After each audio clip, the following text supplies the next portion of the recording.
Free free bus ఇస్తాడంట.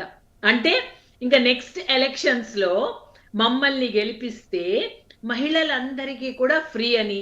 So ఇవన్నీ మరి ఆంధ్రప్రదేశ్ ఎటెళ్తుందో ప్రతి మహిళ కూడా ఆలోచించాలండి. ఇదేదో ఎరవేసి వాళ్ళ యొక్క జీవితాన్ని మొత్తం పణంగా పెట్టి వాళ్ళు ఇవి ఈ రకంగా వెళ్తే మాత్రం ఆంధ్రప్రదేశ్లో చాలా తీవ్రమైన ఎస్, పరిణామాలు చూడాల్సి వస్తుంది. సుహాసిని ఆనంద్ గారు మళ్ళీ వస్తాను. జోష్న గారు, శ్రీశైలం గారు. ఆంధ్రప్రదేశ్ రాష్ట్రంలో మహిళల పట్ల భద్రతా అంశం పైన ఎలాంటి చర్యలు తీసుకుంటే మెరుగైనటువంటి అంశం వస్తుంది? ఎందుకంటే అంటే 2018కు ఇప్పటికీ డ్రాస్టిక్గా 60% క్రైమ్ రేట్ అనేది పెరిగింది. ఎట్లా దీన్ని కట్టడి చేయడం? ప్రభుత్వాలు ఏదైనా కానివ్వండి, మిన్న వైఎస్ఆర్సీపీ ఉండని, తెలుగుదేశం ఉండని, జనసేన ఉండని, ఎనీ గవర్నమెంట్, ఏంటి స్ట్రాటజీస్? శ్రీశైలం గారు, ఫస్ట్ ఏ ప్రభుత్వం ఉన్నా, ఇప్పుడు మనం ఎన్నో సంవత్సరాల నుంచి ప్రభుత్వాలను చూస్తున్నాం. Yes. ఏ ప్రభుత్వం ఉన్నా సరే మహిళల మీద జరుగుతున్నటువంటి అఘాయిత్యాల మీద, మహిళలకు సంబంధించినటువంటి స్థితిగతుల మీద ఒక రిపోర్ట్ అనేటువంటిది ప్రతి సంవత్సరం కూడా మహిళా కమిషన్ కి సబ్మిట్ చేయాలండి. ఆంధ్రప్రదేశ్ రాష్ట్రంలో ఉన్నటువంటి ప్రభుత్వం గత 4.5 సంవత్సరాలుగా రాష్ట్ర మహిళా కమిషన్ కి ఆ రిపోర్ట్ సబ్మిట్ చేసిందా లేదా?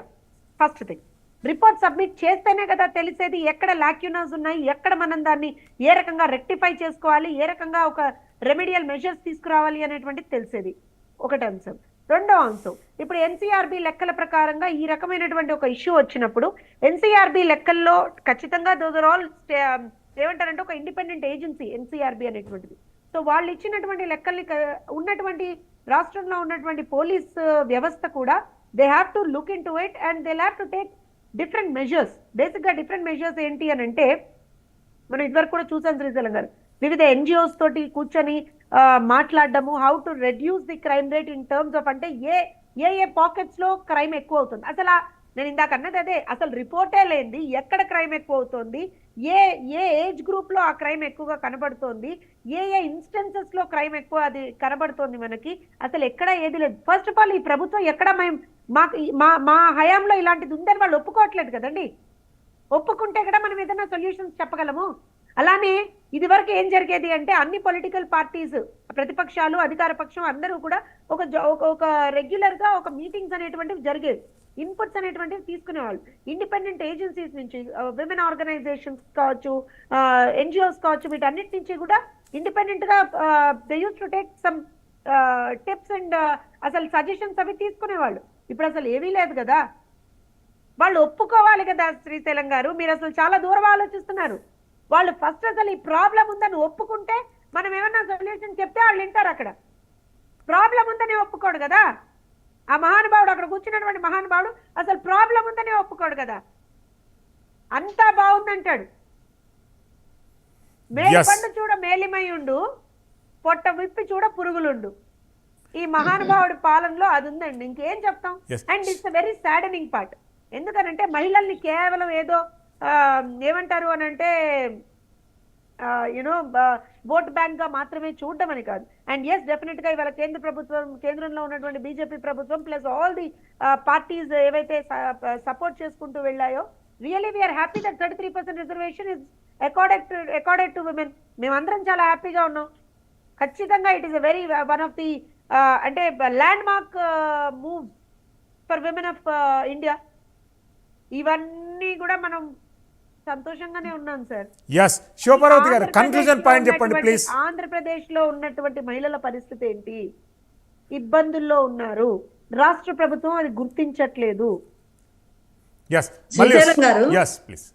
ఇప్పుడు కేంద్ర ప్రభుత్వం మహిళా శిశు సంక్షేమం కోసం, కేవలం ఉమెన్ సేఫ్టీ, ఉమెన్ ఎంపవర్మెంట్ కోసం సంవత్సరానికి వార్షిక బడ్జెట్లో 29,700 కోట్ల రూపాయలు కేటాయిస్తుంది. అంటే ప్రతి ఒక్క రాష్ట్రానికి సంవత్సరానికి 1000 కోట్లు కేవలం మహిళా సంరక్షణ అండ్ పోషణ, వాళ్ళకి కావాల్సిన వాటి కోసం. ఈ 4.5 ఏళ్ల నుంచి దాదాపు 4,500 కోట్లు నిధులు కేంద్ర ప్రభుత్వం నుంచి మహిళలకు వచ్చాయి.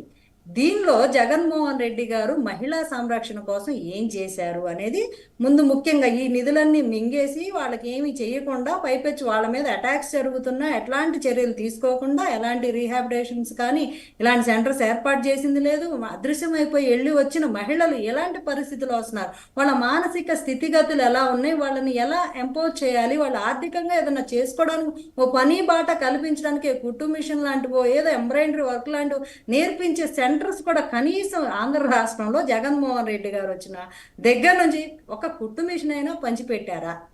కేంద్రం నుంచి 5,000 కోట్ల రూపాయలు మహిళల డబ్బు అండి, ఇది మహిళల డబ్బు. ఏం చేశారు దానికి శ్వేతపత్రం చెప్పాలి. మహిళలు ఏదో ఉద్ధరించారని చెప్తున్నారు, వాళ్ళు ఏం ఉద్ధరించలా. ఇప్పుడు కేంద్రం మహిళా బిల్లుని పాస్ చేయించింది, దానికి మనం అందరం గర్వంగా సంతోషంగా ఉంది.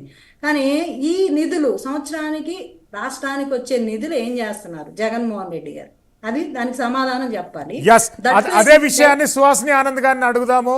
సుహాసిని ఆనంద్ గారు, కేంద్ర ప్రభుత్వం మహిళా సంక్షేమం అభివృద్ధి కోసం పెద్ద మొత్తంలో నిధులు కేటాయిస్తున్న ప్రభుత్వం సద్వినియోగం చేసుకోవడం లేదు, ఎట్లా స్పందిస్తారు ఈ అంశంపై? అందువల్లే ఇప్పుడు ఈ విధమైన మాల్ ప్రాక్టీసెస్ జరుగుతున్నాయని పోషన్ ట్రాకర్ అని ఒకటి ఇంట్రడ్యూస్ చేశారు మన March 1. అంటే ఇది ఏ విధంగా అమలవుతోంది, ఇప్పుడు ఓన్లీ శాంక్షన్ చేయడమే కాదండి, అది ఎలా ఇంప్లిమెంట్ అవుతోంది దాని ఫాలో అప్ కూడా మేము స్టార్ట్ చేసామండి. ఎందుకంటే మాకు కూడా కేంద్ర ప్రభుత్వంలో మాకు కూడా అర్థమైపోయింది. ఎందుకంటే ఏదొస్తున్నా రాష్ట్రానికి ఇప్పుడు ఇక్కడ కూడా ఒక ఇలా ఎస్క్రో అకౌంట్స్ ఇవన్నీ వీళ్ళు క్రియేట్ చేసి ఎట్లా అయితే మిస్యూజ్ చేస్తున్నారో ఫండ్స్ ని, అక్కడ వచ్చే స్కీమ్స్, దాని కామన్ బ్యాంక్ అకౌంట్ కూడా మేము క్రియేట్ చేసి కేంద్ర ప్రభుత్వ వాటా 60% 70% ఫండ్స్ అందులోకి వచ్చి రాష్ట్ర ప్రభుత్వం వాటా కూడా మిగిలిన 30% వస్తేనే అక్కడ ఒక లాగిన్ నెంబర్ ఉంటుంది, అప్పుడే అది రిలీజ్ అవుతుంది. సో అప్పుడు టోటల్ ఫండ్స్ రిలీజ్ అవుతాయి. ఇలా ఎన్నో మెథడ్స్, అంటే ఈ స్టిక్కర్స్ మార్చడానికి, అదే కాకుండా పోనీ మారిస్తే మార్చుకున్నారు, పూర్తిగా అది కూడా అందే పరిస్థితి లేదు.